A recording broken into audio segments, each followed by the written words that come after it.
we'll start now. So I'm just going to introduce Esmeralda Salgado is an extremely experienced teacher. She's got over 20 years of teaching experience. She's the head of MFL and the digital learning lead at King's Ely School. She also has a blog, MFL Craft, and as I said, she's a very prolific tweeter, so please do follow her on Twitter because she's got loads of information. She is the queen of blended learning, so we're really happy to hear her talking today. She was also actually one of the first teachers that signed up to Languagenut Secondary when we launched that a few years ago, so she knows Languagenut very well. We've been in partnership for quite some time now, so really happy to have her here. So she's going to be doing the majority of the webinar today, and then my colleague Elaine and I, we're both former teachers, and those of you who've been following our MFL SOS series will know us quite well already. We'll be sort of chipping in a little bit at the end, but we're going to give the bulk of the time to our expert teacher. So Esmeralda, if you'd like to say hello and share your screen. Well, thank you very much for having me. So I'm very, very excited to be here, and hopefully, yes, we will be able, to learn a little bit, from blended learning today. So hopefully you can see my screen. Is that right? You can, yeah. Can you? Yeah, fantastic. Well, yes. As I said, thank you very much for having me here. And yes, I use Languagenut myself. I think we started a few years ago.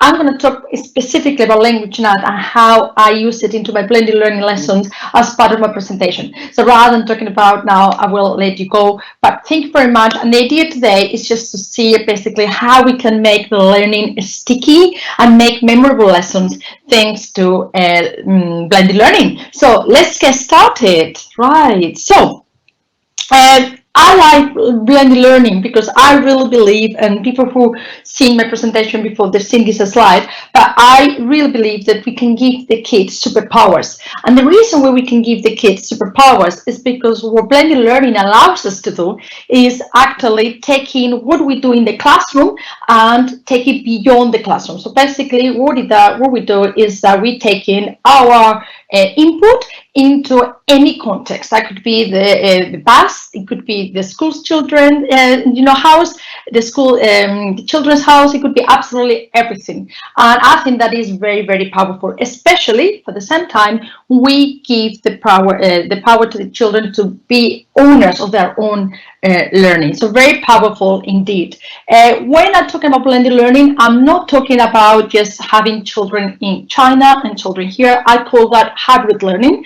I'm talking about blended learning, I'm really talking about face-to-face strategies mixed up with digital tools. So things that you do that with your kids and in your lessons with the kids that you've got in front of you. I think that's quite important. Some people think of blended learning as being online and having people in different parts of in different continents, and it's not true. Blended learning is what you do with the kids that you have in front of you. I will talk a bit about why to use blended learning. Yes, I'm talking about superpowers, but there is a very good reason as well on the way our memory works, and we do have a very short span of memory, basically, or the children have, all of us, but especially when they come to our lessons, the children use their working memory. The working memory is pretty much forgotten after 1 day. So everything that is learned in the lesson, about 75%, is actually forgotten by the end of the day, and everything will be forgotten after 1 day. What we need to do is to make sure that we pass all the information, all those structures, all the vocab into the long-term memory. And actually, that's what we need to do as teachers. And blended learning actually helps us to do that brilliantly, because it allows us, as I said, to take the classroom to different areas, like the students' houses. So actually what you're doing is reinforcing the same idea that you do in the classroom in different contexts, and actually that helps a lot with memory. And that's, for me, that's what I've noticed. It does work really, really well. The next aspect to think about is how to do the blended learning, because it can be done in a very, very simple way. If you think about the learning journey, first thing you need to think of in a practical way is you need to have a platform. doesn't work really well if you just use email, for example, and to basically share the resources with the students. You need to have a platform. In my case, is Teams and OneNote in particular. It could be Classroom. It could be also Google Classroom, whatever, or your school VLE, whatever it is the case. And the next thing you need to think is about your learning journey. In my case, I use the lexicogrammar approach. So I will do a lot of modeling, followed by structured production, then some creativity with the kids after they start doing things with the sentence builders that we practice, and they start being creative with them and manipulating them and putting their own vocabulary in. And at the end, and this very linked to creativity, to think about spontaneity. And actually, when the kids know it really well, they start becoming spontaneous with the actual language that we are practicing with a particular topic.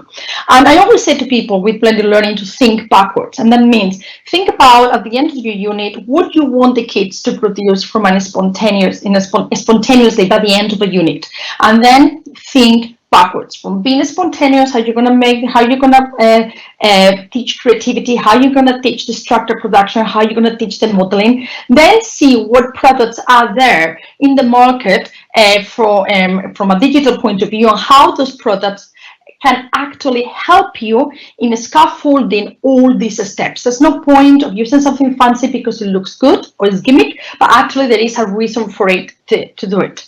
And that's basically my big advice for everybody. And for me, these are, I could have chosen more, but this is the 12 tools I'm going to talk about that actually will help me in that journey. And this doesn't mean that I don't do the old-fashioned worksheet. Is blended learning, so do both. And you can see different colors. The reason why, because they're different tools that I'm going to use in a different aspect of the journey. So the ones in purple or blue, that would be for the modeling stage. The one in green, I tend to use more in the structured production stage. The ones in pink for the creative stage, and the one in yellow for the more spontaneous stage. So these are the ones I keep using all the time. So let's start a little bit. I'm going to talk to you a little bit Mentimeter, Spiral. I think everybody has used also Wood Club. They're all very, very similar. And the idea with these tools is that it's basically what allows you to do is to interact with your audience, which in this case are the students. In my case, the kids are, and we're very lucky, and every child will bring the laptop in the classroom. But if you're in a situation where the kids don't bring the laptop, they can. Most of these apps, you can use them with your phone. So as long as you allow the children to have, to have the phone, you can actually basically interact with them. The three tools here, I'm not going to talk about the three of them. I'm going to just mention Spiral because it's just so easy to use, and I think it is. If you don't use it, I would definitely recommend it. This is what happens with the Spiral. This is a free at the moment. It's a free app, and you just basically register with it. And when you go to home, there are different things that you can use it, but the one I would recommend that requires zero preparation is the Quadfile Lite. So what you do is that you create a class. You just need to create a name. So for example, this is the test.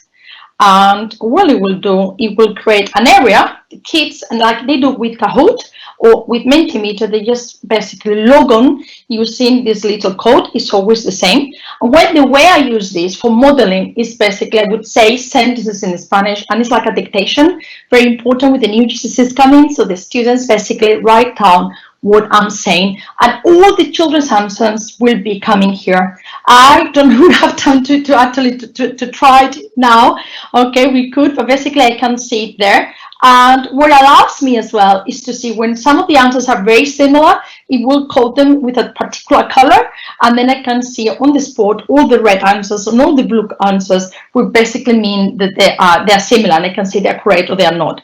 It could be, as I said, for dictation, also for translation, both ways. It could be questions in the target language, and the kids basically write down a model answer, and I can see straight away what everything is coming. The difference from Spiral and Mentimeter, why I like it, is that with this particular tool, actually I can show the names, so nobody is no anonymous answer.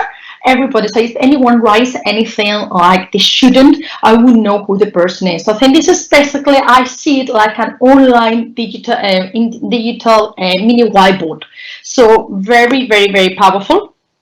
As I say, Mentimeter and Book Club would be the same, but you could see basically with a spiral. That could have been me with my set of sentences. I don't need to prepare anything beforehand. So for me, that's always a winner. And I use it for grammar, translation, vocabulary practice, and especially for in the modeling stage. The other one I need to talk about, when talking about modeling, very excited about this, is about screencasting. Because before the lockdown, and Bitmojis as well, before the lockdown, all my prep used to be more learning or some kind of an old-fashioned worksheet. My students used to do some kind of listening sometimes or speaking, but there was no way for me to see how the kids were doing. And since the lockdown, I've discovered the wonders of screencasting. What I do now is the following. So I'm going to show you. I create my own videos. Obviously, during lockdown, this was brilliant because some of my lessons were creating with these videos.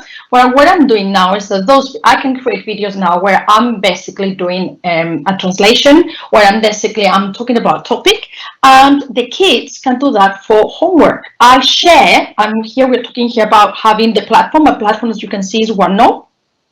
I do have my videos in here.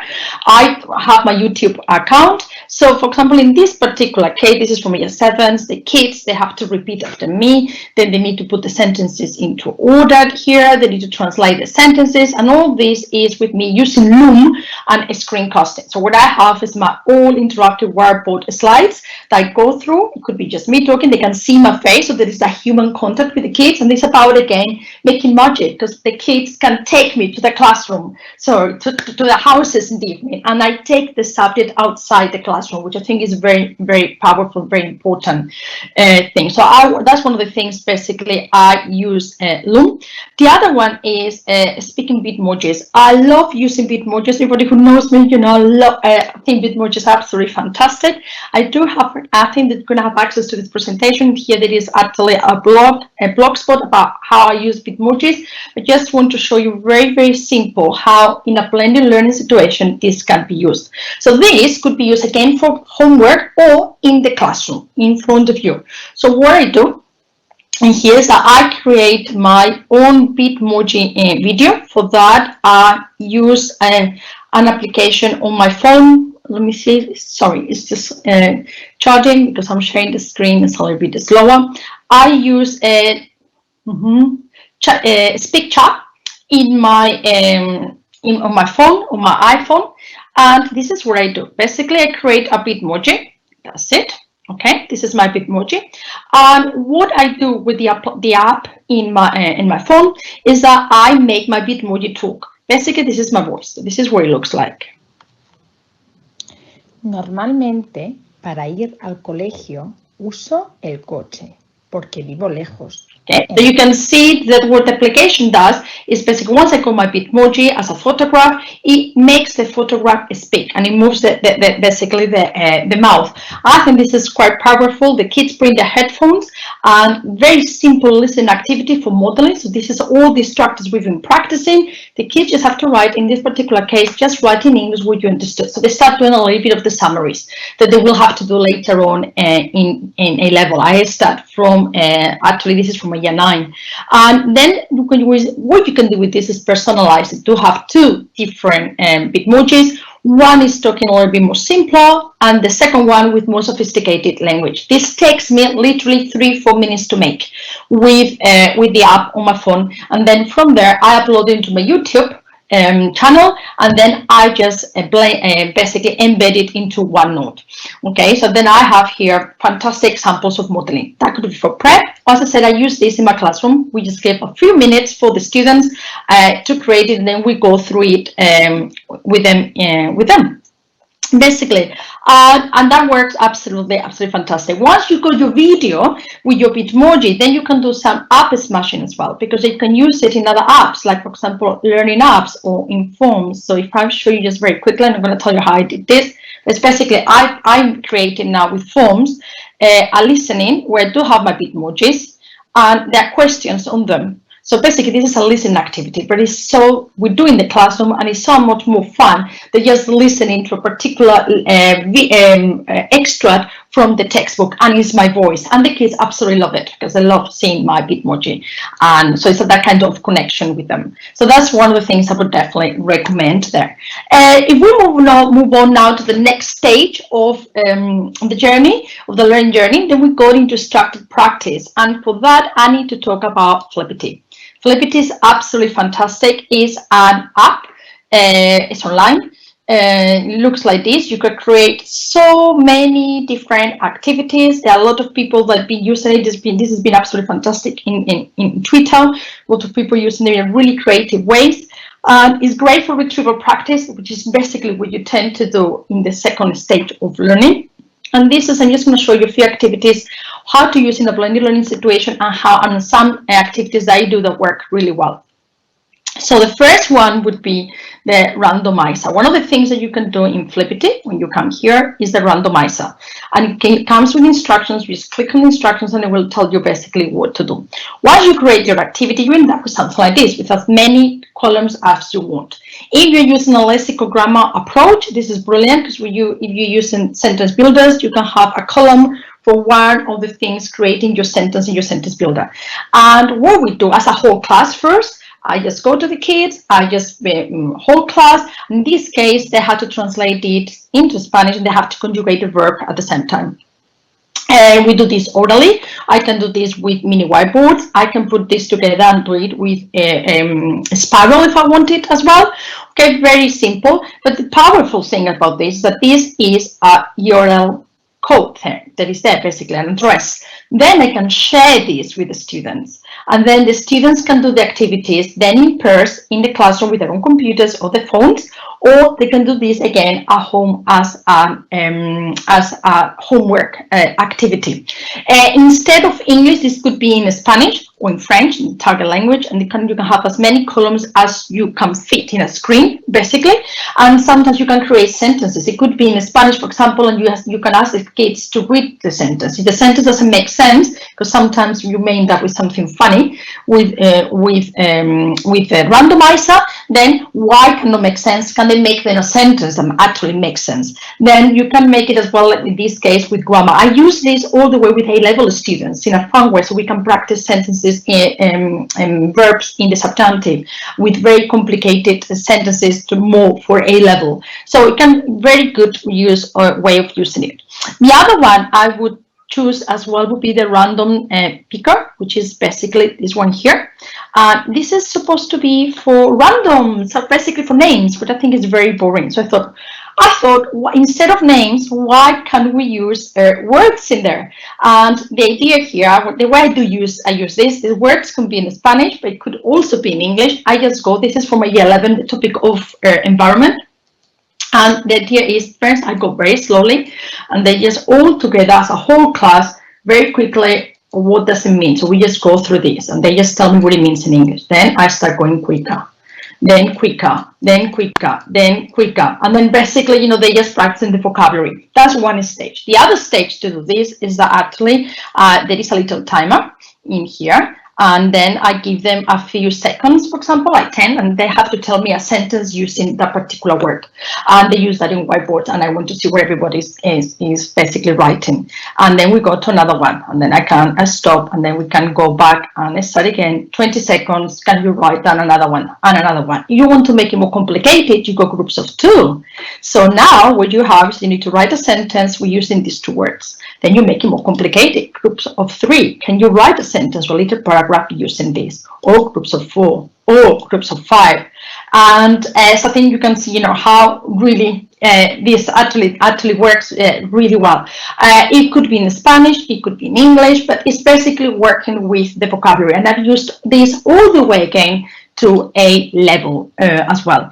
And the other one I want to show you is the manipulative. There's another one of the activities that you can do is this one, Flippity Manipulatives. And I know the people online who are using this. Basically, you write a list of words. And as one of your list of words, you put an URL using, in my case, using Vocaro. And then you listen to it. Hola, me llamo María. Basically, the kids listen to me. This is like a dictation. They need to put the sentences so they can use it in order according to what they hear. Basically listening.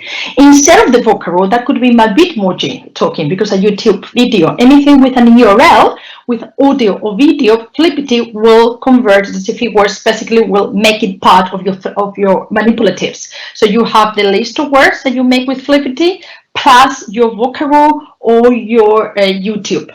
And again, all the instructions on how to do this when you come here and you use the Flipgrid Manipulatives, it basically tells you. And the other thing you need for this is a Google account, because it uses Google spreadsheet, basically.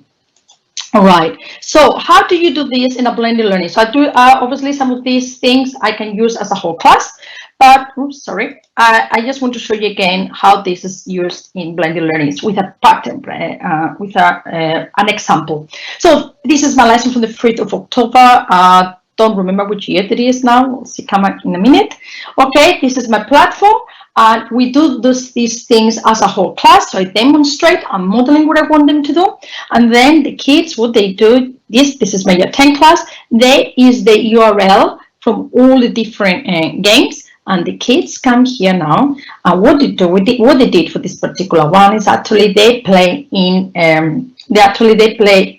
in pairs, and they were doing the sentences with the time and everything, but now they did it on their own, basically working in pairs as an oral activity. What I do sometimes is that they have to do this for prep and that for homework, as we call homework prep, and they can actually write the questions as well. So this is basically how it would work. Vocabulary here, you know, this is the randomizer. Click on the randomizer, translate the sentences. So this is part of your routine. I could do this as well as a worksheet if I wanted, but it's so less attractive. So the fact that it's just more interactive, actually the kids are more likely to do quite well in it. So this is my randomizer. Look at how long it is, and they have to be creating sentences with that and translate them. And they were doing this in pairs.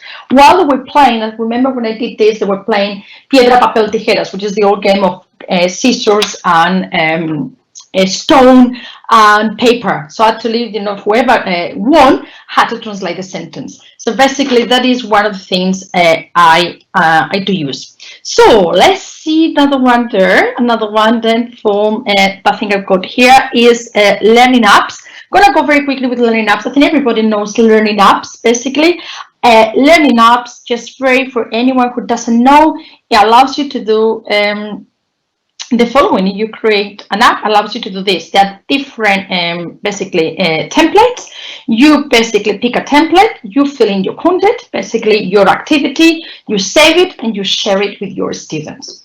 The kind of things that you can do with learning apps is actually very impressive. There is a little video here with a demonstration that you can watch in your own time. There is also a video here where I actually tell you how to create the activities. But this is one of my favorite ones, the translations ones. For this practice, and we're talking about the kids here, they have to translate those sentences. Simple as that, so simple. The information gives them basically the beginning of the sentence. And again, the way I do this with the kids is I share that and the URL, and I share it in our OneNote book. So they do this in the middle of my lesson. So instead of giving them a worksheet to do this, as we did before, we do some practice together, then I give them 10-15 minutes, they do the activities, they write it down, they get instant information if it's right or if it's wrong. When it's right, in order for me to approve that, I need to do the screenshot, and because we use OneNote, and they're very used to that, they paste the screenshot in the OneNote, so I can see basic proof that actually they've done the activity. Hopefully you will get the idea. You can do crosswords, you can do listening. This is quite good because what you can do now is the same as before, but it's actually audio. Si tuviera la oportunidad, trabajaría de futbolista. And they can either write in Spanish or in English, and I find that's actually very, very powerful. Right, so this is one of the ones, the learning apps that definitely had to be in there.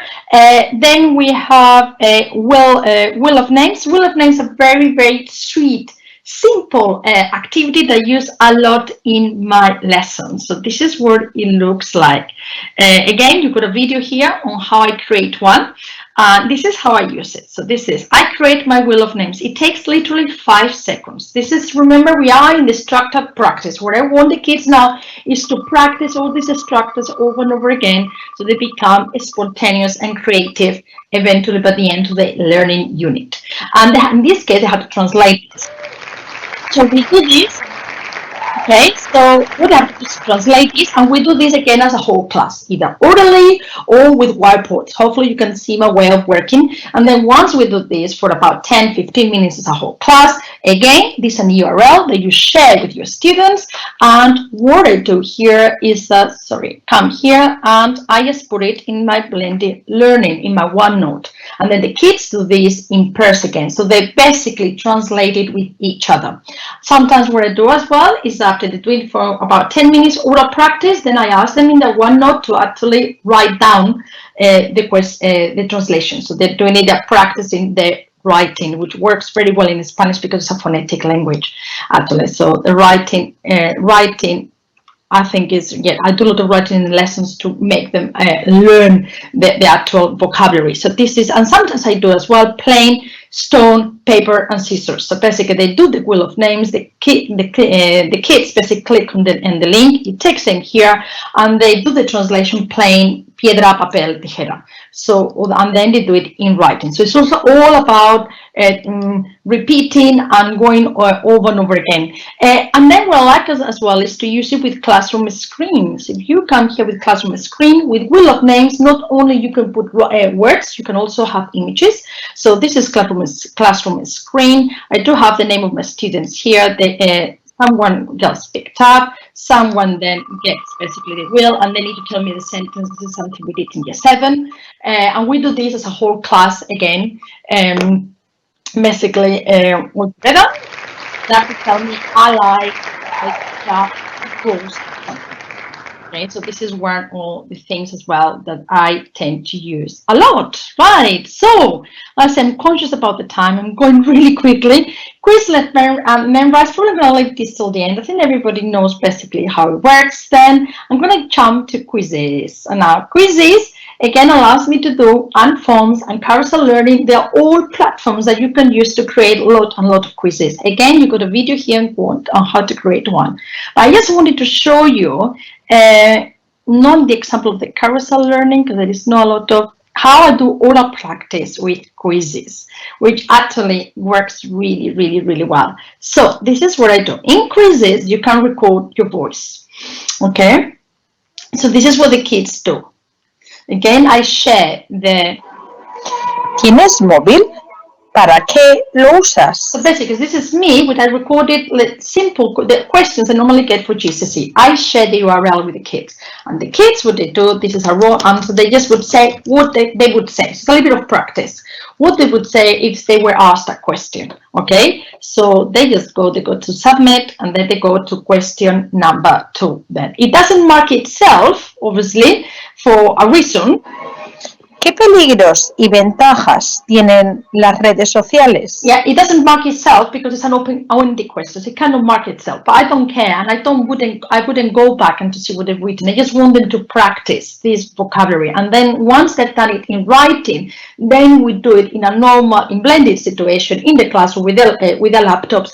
Then we do proper oral with their partners, or doing any kind of activities, or speed dating, or a survey, or moving around. So I think that is again very, very powerful. So it's good to have quizzes as to quiz vocabulary, but why not to use it as a listening even, or as an oral tool? So I think again very quite useful.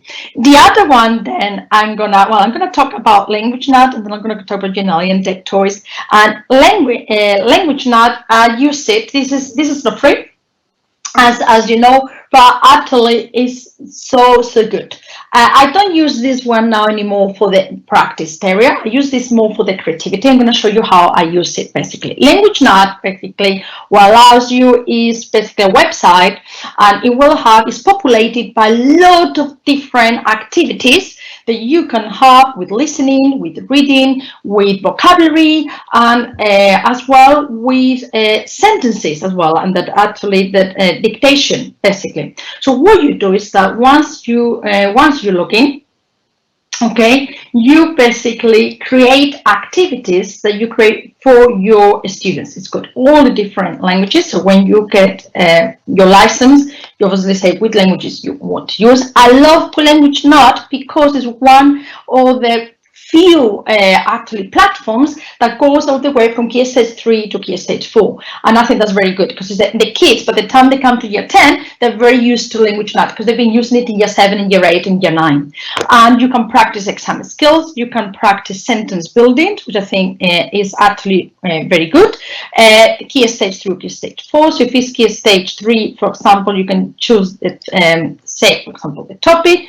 You can use dictation, or you can use fridge magnets, and what basically is, you got some sentences, you try to put it in order according, like this is one of the little activities that you do, and you create activities with all this.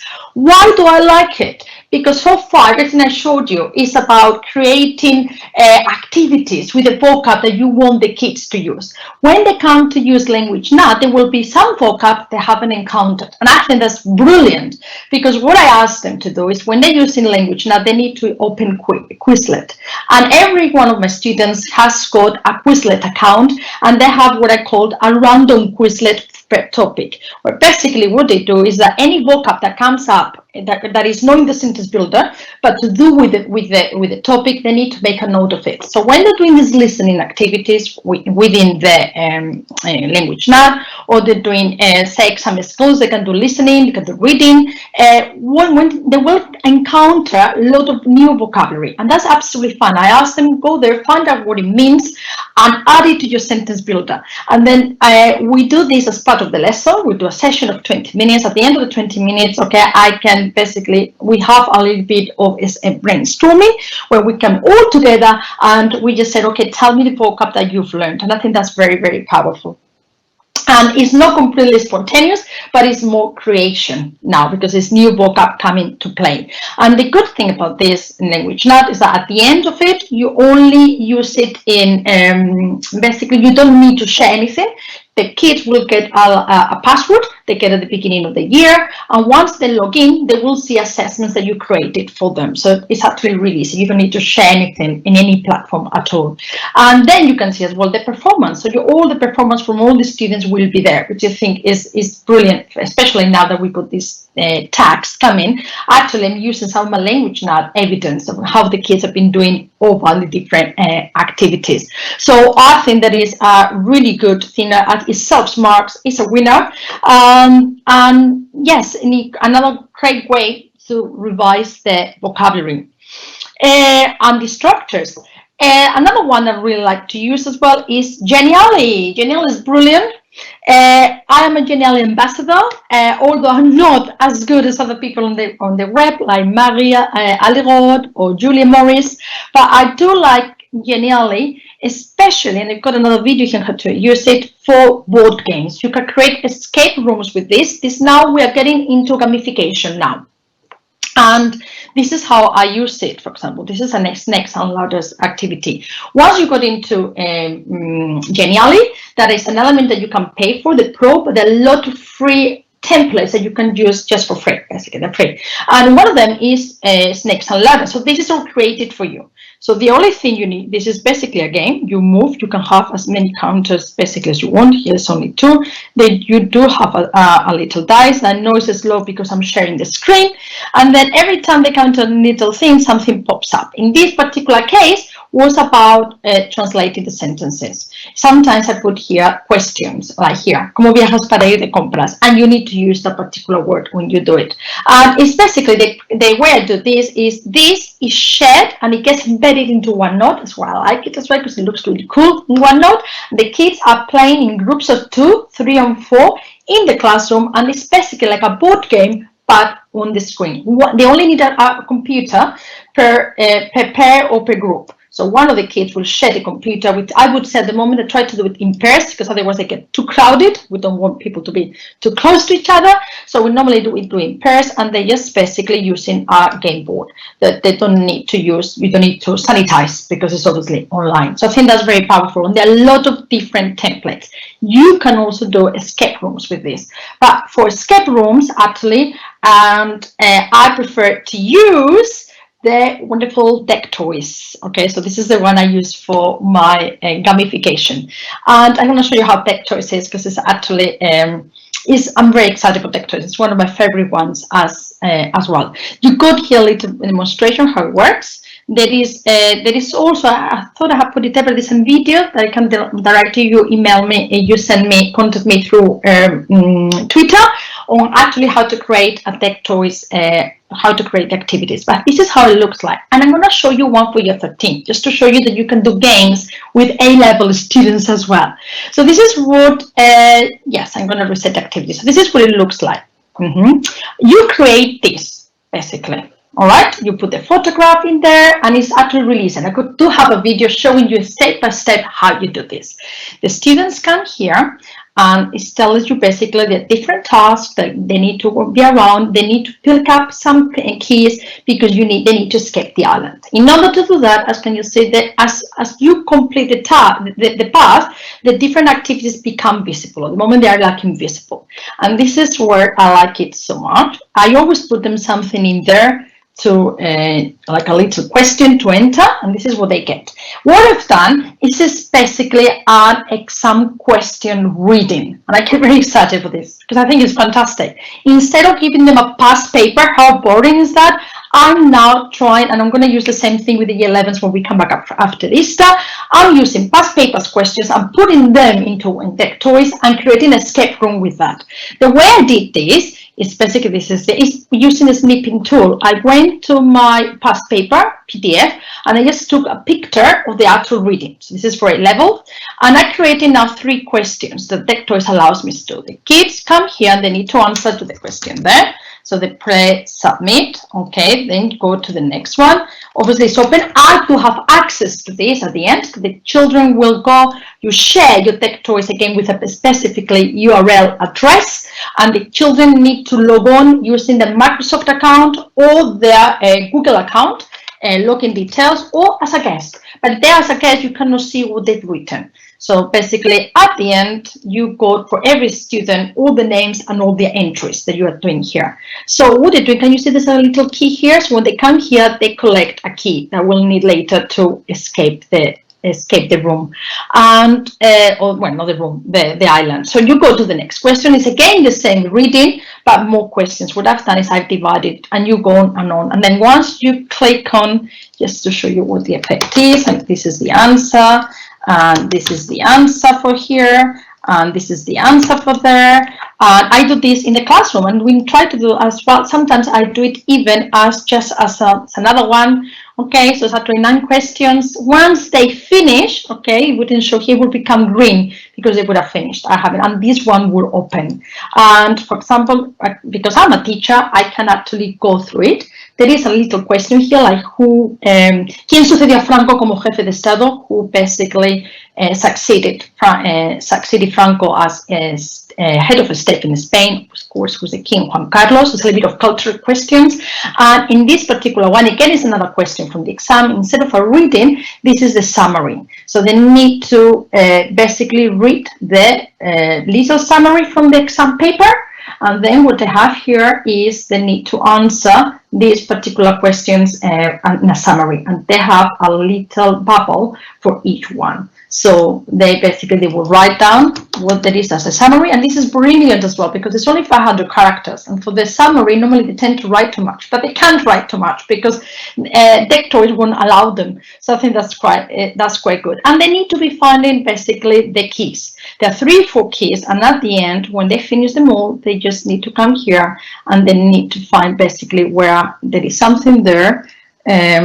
Okay, to enter as well. So I put little locks everywhere, and then they need to enter a key, basically, introduce la llave. And if they do have the key, at the moment it's all the gold key, it's an incorrect key because there are other keys I need to find. And this that kind of element of gamification. And this is with year 13. There is another example to year 8 very quickly is to show you how you can vary what you're doing with the kids. Reset the activities. Yes, reset. Okay, done. And in this case, one of the things that you can do with deck toys is that actually you can take all your courses from Quizlet and you just copy and paste them, and it will create some activities for you without having to do what I've done with exam papers. So in this particular case, if I come here, for example, I do have, again, I give them something. I have, okay, so yeah, that's the one. This is my little things to make the life more difficult. They do have a crossword that Dectoys creates automatically for you once you basically upload all your courses from Quizlets, which I think is absolutely fantastic. So this one took actually about 20 minutes to create. Much easier than just doing the year 13 one I was talking about. And I think that's it. I mean, I'm talking at the end, the last thing of the journey will be Padlet, Flipgrid. I love Padlet and Flipgrid. They're allowed for creativity. This is more when the kids are very spontaneous with the language in the unit. I think everybody has known what Padlet is basically, but it allows you, for example, I did a cooking project. This is what I did last year, what allows you to create the different put videos in it and put writing in it. And then what we did is that this was during lockdown, actually, sorry, it's taken me some time. And basically I recorded myself first cooking some Spanish palmeritas, which is like a typical Spanish sweet thing. So basically that's what, yeah, that's the first thing I did. So my video should be, what is it? I thought it was, here it is. This is my video. So this is me cooking the palmeritas. The kids saw me cooking them. They had to practice the vocabulary as well from the cooking thing. There was some sentence builder that I did that was in the video, or giving instructions or what you have to do. You can see I use big emojis everywhere. So that's one of the things I use. And then at the end, what they had to do is that they had to cook it themselves at home. They had to record it. They use the Padlet now, and they put basically the video, basically cooking and explaining in their own words how you make, you know, the palmeritas with a final photograph at the end. So that's one of the things that basically that we did with Padlet. And another one that really used as well, and I think is Flipgrid, and I think I do have in Padlet. I think it is great. I think I got it here as well. Sorry, that is. Oh, I should know this one, but yes, this is how I do it with Flipgrid. I do have a Flipgrid for every one of my year groups, and basically they record themselves talking about different aspects for GCSE, for year 12, for year all the ways. I do have one from every single class, and what they do basically is that once they create that, every so often at the end of the journey, they have to create basically a little presentation, for example, about tourism and what they do. And I need to be careful because I don't want the names, all the names to come. This is fine because it's only, but I don't want the whole names to be in there.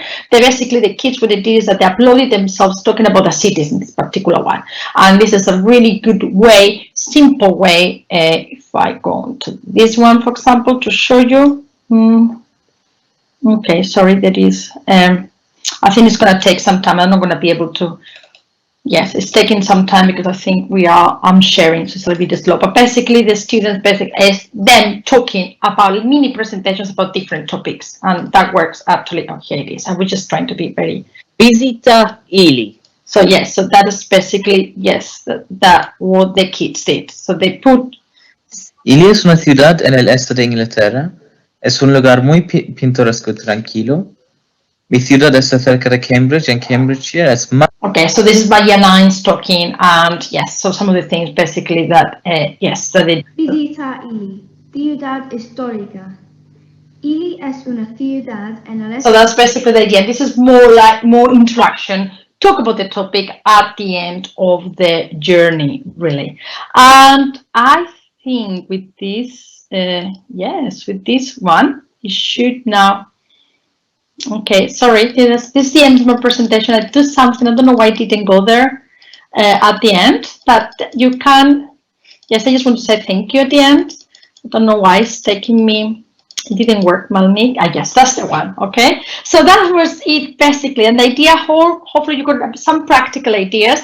I think the thing is, as I was saying, to have a platform and to have something very, very specific and very well structured on how you're going to help your learning journey, or help the learning journey of your students and the scaffolding of the students using the different applications that are there. Some of them are free, some of them you have to pay for. How that's going to help the students and going backwards in the learning journey. And this is my blog where you can get a lot of different ideas, and this is a link to my presentation.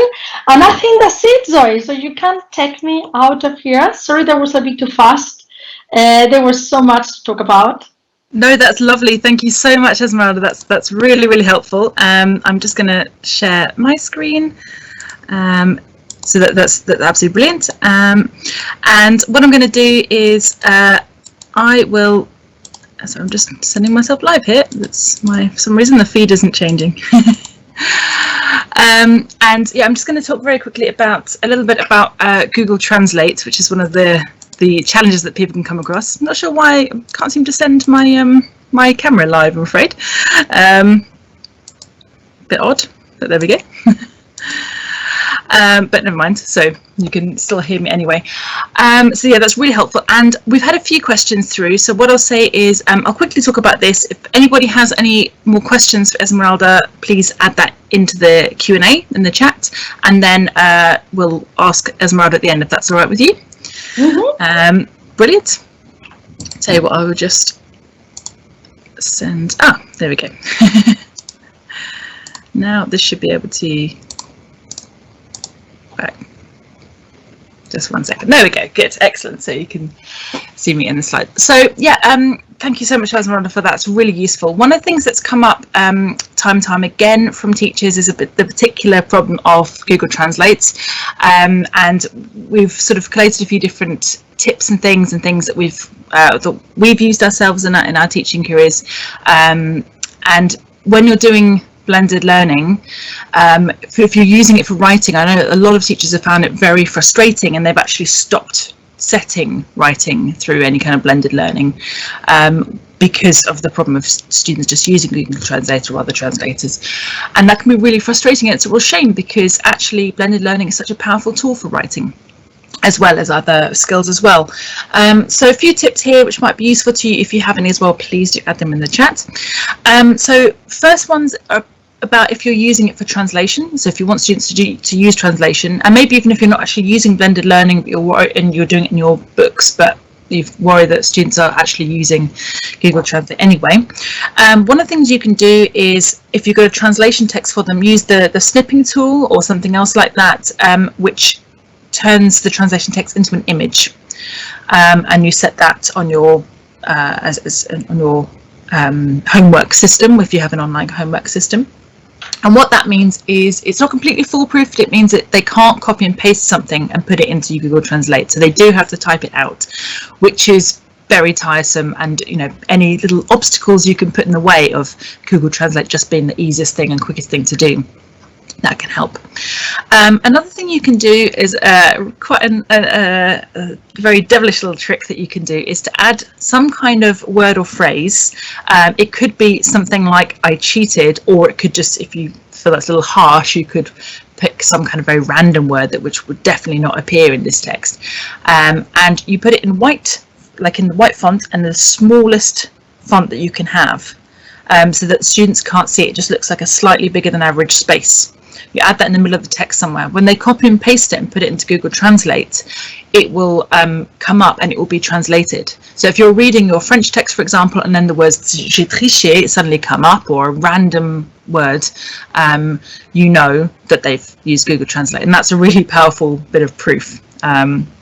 It's can be a little harsh sometimes, but if you really want to prove your point, if they've just translated it, they won't have seen that word, and they won't have translated it, because if they've done it properly. Another thing which is really useful to do is to use lists of either phrases or chunks that they have to include in their text, and this is actually really good practice anyway, to give them some kind of scaffolding. But if they have to use certain phrases verbatim, it's actually quite tiresome to have to use Google Translate, because you're not sure if you can get it in the right place. So it just makes it easier for them to do it the right way. In the end, it's what you wanted to do, to provide so much scaffolding that it is easier for them to do it the way you want them to do it than to use Google Translate. Another thing which is really useful by using blended learning is using live documents. So whether that's Google Docs or Microsoft, whatever, whatever you're doing, and you can check the version history of anything that's sent to you. And if suddenly a paragraph appears, this is whether it's translation or writing or whatever, if a paragraph suddenly appears from nothing, you know it has been copied and pasted in. So again, it is a little bit of proof if the student sort of denies having used Google Translate. Whereas if you're actually typing something and thinking about it, it will come up, sort of word by word or chunk by chunk in the version history. The other thing you can do is actually, if you're doing in the classroom, if students are on different devices, you can have one big Google Doc or whatever, and a page or slide or whatever per student, and they can be working on it live, and you can actually be scrolling through and having a look. So that's actually really handy if you're in a situation at the moment where you can't walk around the classroom. Normally you'd be walking around and seeing students writing in their books.